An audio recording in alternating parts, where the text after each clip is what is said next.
चलिए बच्चों, आज हम कक्षा 10वीं का सामाजिक विज्ञान पेपर का हल देखते हैं। यह पेपर 13/3/2025 को हुआ था। ये रहा सामाजिक विज्ञान का, यह पेपर डी साइड है।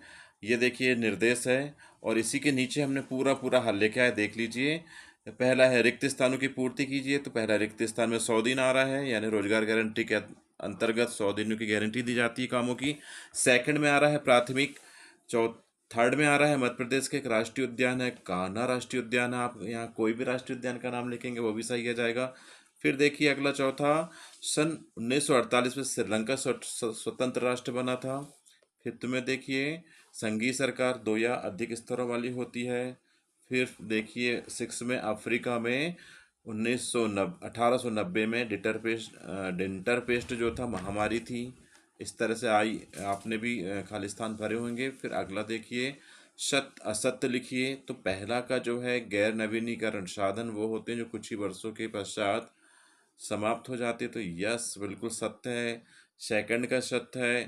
थर्ड का असत्य है, भारत में संघीय व्यवस्था नहीं है जबकि भारत में संघीय व्यवस्था है। चौथे वह सत्य है, बिल्कुल हल्दिया पत्तन कलकत्ता के मतलब सहायक पत्तन है। फिफ्थ का जो है प्राथमिक द्वितीयक और तृतीयक क्षेत्रीय गतिविधियां स्वतंत्र होती है, बिल्कुल असत्य है, नहीं होती, परस्पर एक दूसरे से निर्भर रहते हैं। मुद्रा के आधुनिक रूप में करेंसी कागज के नोट और सिक्के शामिल है, बिल्कुल सत्य है। आई होप आपने भी ऐसा ही किया होगा। बच्चों, यदि आपने अभी तक हमारा चैनल अरस्तु एजुकेशन सब्सक्राइब नहीं किया तो प्लीज़ इसे सब्सक्राइब कर लें, और वीडियो वीडियो पसंद आए तो प्लीज़ वीडियो को लाइक करिए। फिर देखते हैं प्रश्न तीसरा, सही जोड़ी। तो सही जोड़ी को आपको मिलाना है, आंसर इसके सामने लिखना है। तो भारतीय रिजर्व बैंक, तो भारतीय रिजर्व बैंक में आएगा, ऋण का औपचारिक स्रोत है। फिर सेकंड देखेंगे स्वामित्व के आधार पर क्षेत्रक, सार्वजनिक क्षेत्र और निजी क्षेत्र। चूना पत्थर जो है वो सीमेंट है। साइमन कमीशन 1928 में आया है। राजनीतिक पार्टियों के कार्य चुनाव और सरकार की व्यवस्था कराना। और प्रिंट मीडिया है जो सामाजिक मुद्दे को उठाना। तो आई होप आपने भी ऐसा ही किया होगा। अब देखते हैं हम प्रश्न चौथा, एक वाक्य में उत्तर दीजिए। तो प्रश्न चौथे का पहला है, भारत में पहली कपड़ा मिल किस स्थान पर लगी थी? तो आपको पता होगा भारत में पहली कपड़ा मिल 1854 में मुंबई में स्थापित की गई थी। फिर देखेंगे प्रथम विश्व युद्ध कब लड़ा गया? तो प्रथम विश्व युद्ध 1914 से 1918 तक लड़ा गया था। फिर देखेंगे द्वितीय क्षेत्र की गतिविधियों का नाम लिखिए। तो विनिर्माण द्वितीय क्षेत्र की गतिविधि है। फिर देखेंगे अतीत के देशों को जोड़ने वाला मुख्य माध्यम क्या था? तो आप देखेंगे इसका उत्तर लिखेंगे, अतीत में देशों को जोड़ने का मुख्य माध्यम व्यापार मार्ग थे।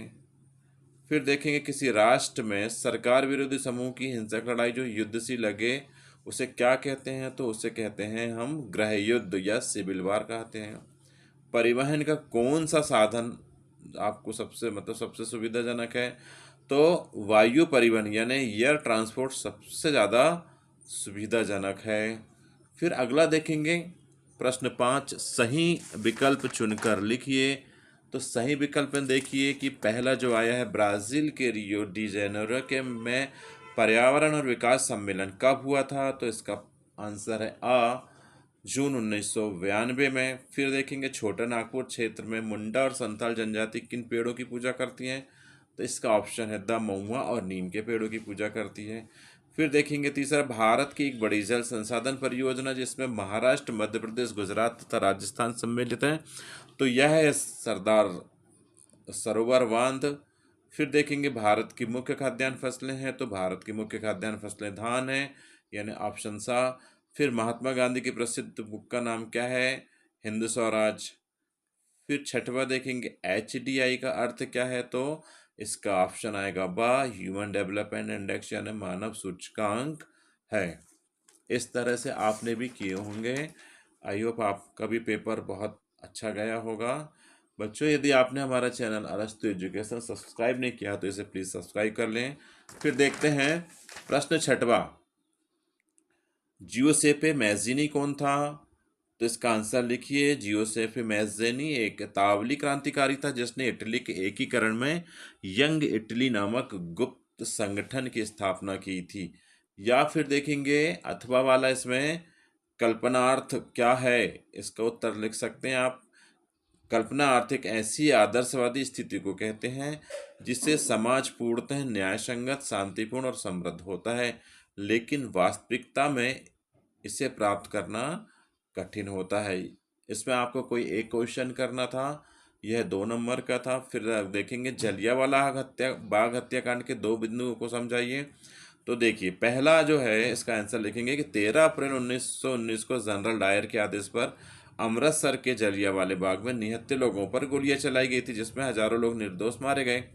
दूसरा यह रॉलेट एक्ट के खिलाफ हुए शांतिपूर्ण प्रदर्शन के दौरान हुई थी और इसने भारत में स्वतंत्रता संग्राम को और तेज कर दिया था। या फिर आप इससे किए होंगे आपने, बहिष्कार से आप क्या समझते हैं? तो उसका उत्तर लिखेंगे, बहिष्कार का अर्थ है किसी वस्तु, सेवा या व्यक्ति से संबंधित किसी क्रिया को न करने का निर्णय लेना। जैसे कि स्वदेशी आंदोलन के दौरान भारतीयों ने ब्रिटिश वस्तुओं का बहिष्कार किया था। प्रश्न 8वां देखेंगे, रेशम मार्ग के 2 बिंदुओं को समझाइए। तो इसका उत्तर लिखिए। यदि आपने रेशम मार्ग वाला उत्तर लिखे होंगे तो आप मिला लीजिए। रेशम मार्ग प्राचीन व्यापारिक मार्गों का एक जाल था जो चीन को यूरोप और अन्य एशियाई देशों से जोड़ता था। फिर इसका दूसरा देखेंगे, इस मार्ग के माध्यम से न केवल रेशम बल्कि संस्कृति, विचार, धर्म और तकनीकी नवाचारों का भी आदान प्रदान हुआ। या फिर आपने अथवा किए होंगे तो फिर आप ये वाला उत्तर मिला लीजिए।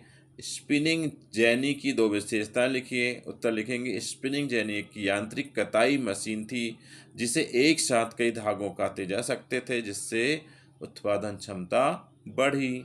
या इसका इसका सेकंड पॉइंट देखेंगे, इसका आविष्कार 1764 में जेम्स हरग्रिप्स ने किया था, जिसने कपड़ा उद्योगों में औद्योगिक क्रांति को गति दी थी। या फिर आप अगला प्रश्न देखते हैं, प्रश्न 9वां, आयात शुल्क का क्या अर्थ है? तो आयात शुल्क जिसे अभी टैरिफ भी कहा जाता है। अभी दोस्तों आप न्यूज़ देखे होंगे तो न्यूज़ में आपने देखे होंगे कि भारत पे अभी टैरिफ लगाया है अमेरिका ने। तो आयात शुल्क वह कर होता है जो किसी देश में आयात किए जाने वाली वस्तुओं पर लगाया जाता है, जिससे घरेलू उद्योगों को सुरक्षा दी जा सके। या फिर इसी का अथवा जो है, कार्नला समाप्त करने के पश्चात ब्रिटेन में क्या हुआ? तो देखिए, कार्नला के बाद ब्रिटेन में क्या हुआ? कार्नला समाप्त होने के बाद ब्रिटेन में सस्ते अनाज का आयात बढ़ गया, जिससे गरीबों को सस्ता भोजन मिलने लगा। और दूसरा, इससे ब्रिटिश किसानों को नुकसान हुआ, लेकिन औद्योगिक श्रमिकों के जीवन स्तरों में सुधार हुआ। इस तरह से आप इसका उत्तर मिला सकते हैं, देख सकते हैं। फिर अगला देखेंगे प्रश्न 10वां, छपाई या प्रिंट मीडिया का महत्व 2 बिंदुओं में लिखिए। तो इसका उत्तर देखिए कि प्रिंट मीडिया सूचनाओं, विचारों और ज्ञान के प्रसार का महत्वपूर्ण साधन है, जिससे जनता शिक्षित और जागरूक होती है। सेकंड देखेंगे, यह जनमत बनाने, सामाजिक तथा राजनीतिक बदलाव लाने में महत्वपूर्ण भूमिका निभाता है। या आप देखेंगे इसका अथवा वाला देखेंगे, महिला पर मुद्रण का क्या प्रभाव पड़ा? तो पहला देखिए, मुद्रण के माध्यम से महिलाओं की शिक्षा को बढ़ावा मिला, जिससे वे समाज में अधिक सशक्त हुई। सेकंड लिखेंगे, महिलाओं से जुड़े मुद्दे और अधिकारों पर पुस्तकें और पत्रिकाएं प्रकाशित हुई, जिससे उनके अधिकारों के प्रति जागरूकता बढ़ी। इसके बाद देखेंगे, भारतीय समाज के अनुसार आदर्श नारी के 2 गुण लिखिए। तो आप देखेंगे आदर्श नारी के 2 गुण, सबसे पहला गुण हमने लिखा है त्याग और सहनशीलता। आप देखेंगे ये भारतीय नारी का सबसे अच्छा और सबसे प्रमुख गुण है। भारतीय समाज में आदर्श नारी को परिवार और समाज के प्रति समर्पित माना जाता है। और दूसरा, मर्यादा और नैतिकता।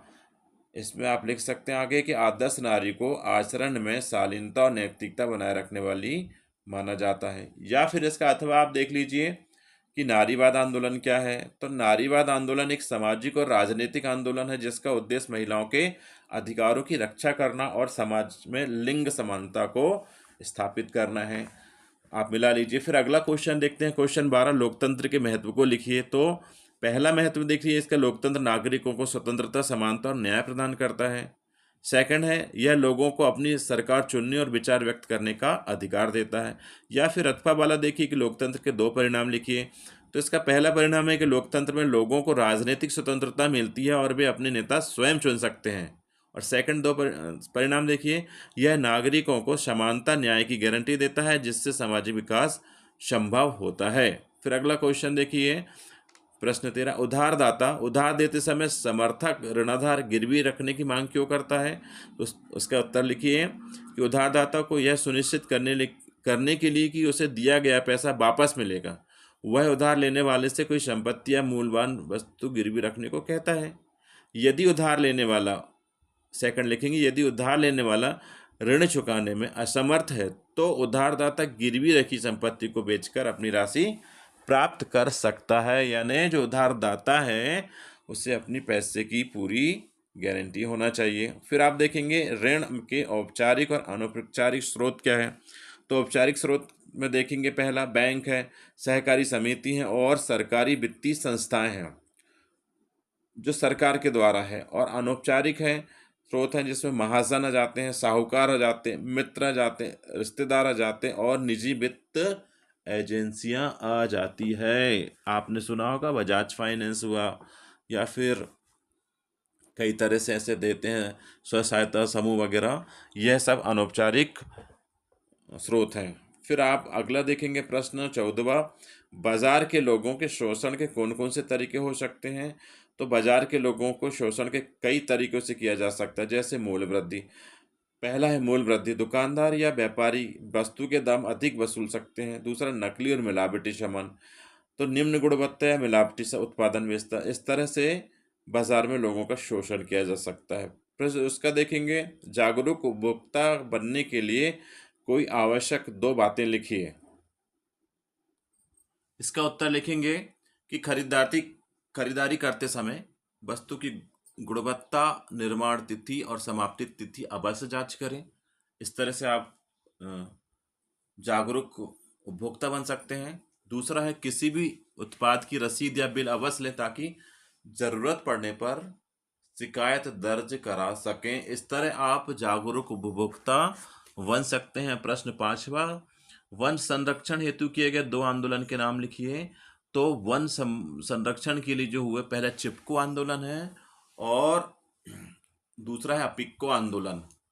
फिर देखेंगे या अथवा वाला करेंगे कि वनों के दो प्रत्यक्ष महत्व लिखिए। तो प्रत्यक्ष महत्व है वायुमंडल में ऑक्सीजन का संतुलन बनाए रखता है, और दूसरा है मिट्टी के कटाव को रोकना और जल स्रोतों का संरक्षण करना। फिर अगला देखेंगे प्रश्न 16वां जो है, दो मोटे अनाजों के नाम लिखिए। तो इसमें आप लिख सकते हैं बाजरा और दूसरा है ज्वार। दूसरा या इसका अथवा जो है, दो व्यापारिक फसलों के नाम लिखिए। दो व्यापारिक फसल, या अथवा देखेंगे दो व्यावसायिक फसलों के नाम लिखिए। तो दो व्यावसायिक फसल है कपास और दूसरी है गन्ना। फिर प्रश्न 17वां देखेंगे, राष्ट्रीय ताप विद्युत गृह एनटीपीसी द्वारा दिए गए दो उपाय लिखिए जो प्राकृतिक पर्यावरण प्रदूषण कम करने में सहायक है। तो पहला देखिए, फ्लू गैस डिसल्फराइजेशन तकनीक का उपयोग कर वायु प्रदूषण को कम करें, फ्यूल गैस डिसल्फराइजेशन। और दूसरा है जल अपशिष्ट का पुनर्चक्रण, यानी कर जल संसाधनों को संरक्षण कर सकता है। यानी जो डायरेक्ट जो है ना पानी उसमें जाए ना पाए नदी में, वो उसका क्या करना चाहिए, चक्रण करना चाहिए। फिर अगला इसका अथवा वाला क्वेश्चन देखेंगे, औद्योगिक प्रदूषण के दो प्रकार लिखिए। तो औद्योगिक प्रदूषण के दो प्रकार है, वायु प्रदूषण और जल प्रदूषण। उद्योग से निकलने वाली हानिकारक गैसें और उद्योग कचरे के जल स्रोतों से मिलने होने वाला प्रदूषण। फिर देखिए यहाँ पर प्रश्न 18वां में आपको मृग परिच्छेदिका का चित्रण करना था, या फिर इसमें जयवाला लिखना था कि भारत में 3 मृदाएं, उनका क्षेत्र एक विशेषता लिखिए। तो देखिए 3 मृदाएं का नाम है जलोढ़ मृदा, यह गंगा ब्रह्मपुत्र के मैदानी भागों में पाई जाती है, यह अत्यधिक उपजाऊ होती है। फिर देखिए काली मृदा महाराष्ट्र, मध्य प्रदेश, गुजरात में पाई जाती है, कपास की खेती के लिए उपयोग होती है।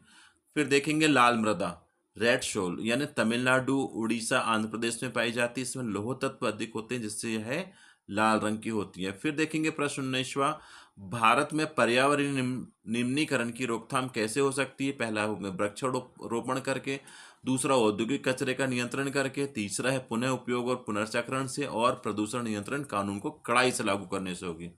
या फिर इसका अथवा वाला प्रश्न देखिए, आधारभूत उद्योग क्या हो, उदाहरण देकर समझाइए। तो इसका उदाहरण देखिए, आधारभूत उद्योग वो उद्योग होते हैं जो अन्य उद्योगों के लिए कच्चा माल और बुनियादी ढांचा प्रदान करते हैं, उदाहरण इस्पात उद्योग और सीमेंट उद्योग। फिर प्रश्न 20वां देखिए, राजनीतिक दलों को सुधारने हेतु कुछ प्रयास और सुझाव दीजिए। तो पहला है इसका देखिए, आंतरिक लोकतंत्र, दलों में पारदर्शिता और आंतरिक लोकतंत्र को बढ़ावा दिया जाए, हम ये वाला सुझाव देना चाहेंगे। फिर सेकंड है आर्थिक पारदर्शिता, यानी चंदे और खर्चे का पूरा पूरा विवरण सार्वजनिक किया जाना चाहिए। तीसरा है दागी नेताओं पर रोक, तो हम सुझाव देंगे कि आपराधिक पृष्ठभूमि वाले नेताओं को चुनाव लड़ने से रोका जाना चाहिए। फिर अगला सुझाव है कि महिलाएं और युवा भागीदारी हो, तो इसमें महिलाओं और युवाओं को अधिक अवसर दिए जाने चाहिए। या फिर इसका अथवा वाला देखिए कि राजनीतिक दलों की 3 चुनौतियां लिखिए। तो पहली चुनौतियां जो है कि वंशवाद की राजनीति, कई दलों में नेतृत्व परिवार विशेष तक सीमित रहता है।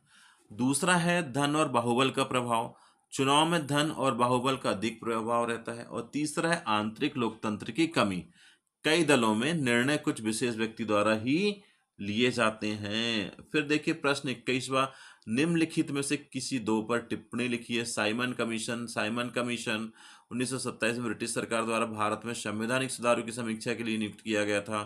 फिर दांडी मार्च से देखिए, महात्मा गांधी ने 12 मार्च 1930 को नमक कानून के विरोध में साबरमती आश्रम से दांडी तक 240 मील की पदयात्रा की थी। आप भारत छोड़ो, इसमें से कोई दो करना था। या फिर देखिए कि गांधी जी ने असहयोग आंदोलन वापस क्यों ले लिया था? तो इसका उत्तर देख सकते हैं कि महात्मा गांधी ने 1922 में चोरी कांड के बाद असहयोग आंदोलन को वापस लेने का फैसला किया था।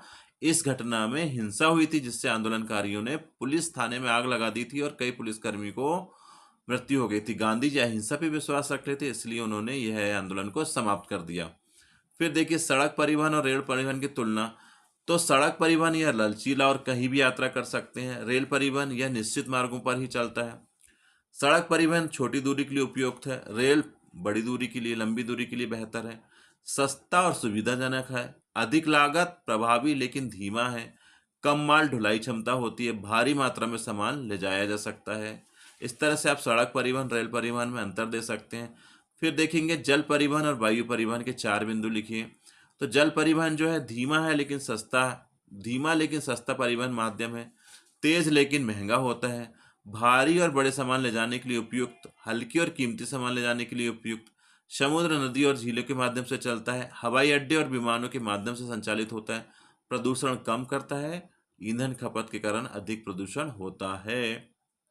या फिर आपको प्रश्न 23वां में निम्नलिखित भारत के मानचित्र में निम्नलिखित को दर्शाइए। तो मुंबई हाई महाराष्ट्र के पश्चिम तट के पास तेल क्षेत्र है। दिल्ली जो है भारत की राजधानी है। रानीगंज पश्चिम बंगाल में स्थित प्रसिद्ध कोयला खदान है। और तूतीकोरिन जो है तमिलनाडु का एक प्रमुख बंदरगाह है। या फिर हम डिगबाई की बात करते हैं, तो डिगबाई जो है असम स्थित भारत के सबसे पुराने तेल रिफाइनरी का क्षेत्र है। गोवा जो है पश्चिमी तट पर स्थित भारत का एक प्रसिद्ध पर्यटक स्थल है। दुर्ग जो है छत्तीसगढ़ में एक औद्योगिक और खनन क्षेत्र है। और लक्षद्वीप अरब सागर में स्थित भारत का एक केंद्र शासित द्वीप समूह है।